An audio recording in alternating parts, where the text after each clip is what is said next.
But there is still no improved Siri. This new Siri is supposed to have all this great stuff like on-screen awareness and being more conversational and having more in-app controls. But none of that is launched. And at this point, I just don't know when it's coming. So I eventually just did a review of all of the Apple Intelligence features that are out so far, because I don't know when the rest are coming.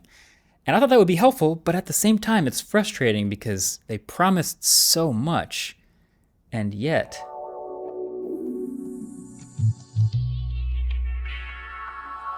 So this is where it gets kind of weird. Not to get too existential, but this job that I do, that we do, these tech YouTubers and tech journalists, things like that, you can kind of boil it all down to just going around and just doing endless tech demos.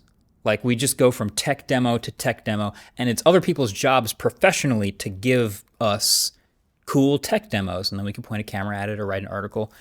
And then our job is to, one, decide if the thing that they're demoing is a good idea or not, but then two, to try to understand how real that tech demo actually was. That's really what it is. It's just cool tech demos left and right. So like a new product might come out and get announced and they show it to us and they're like, check this out.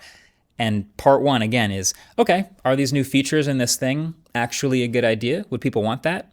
And then part two is to try to listen to the words coming out of their mouth and look at what's happening and understand, is this tech demo real or staged or completely fake or somewhere in between? So then Apple, I would say is typically, they do a pretty good job. Like in the spectrum of how crazy things can get, like they're pretty realistic about things. Like the new iPhone comes out on stage and then they shepherd everyone to this hands-on area.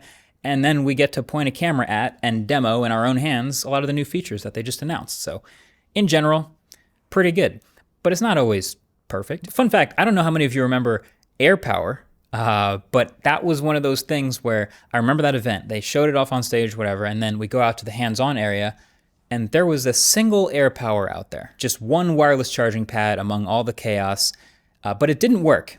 So you could put your phone on it and pretend it charges, but it didn't. And maybe that should have been a red flag right there, because of course, as we know, AirPower never came out. I think Tesla's robots are another pretty recent, famous one. We all remember that show that they put on. They had those humanoid robots walking around their event, interacting with people. Tesla would never confirm or tell people exactly what was going on behind the scenes to make that all possible, but there were plenty of theories about them being remote operated or human controlled.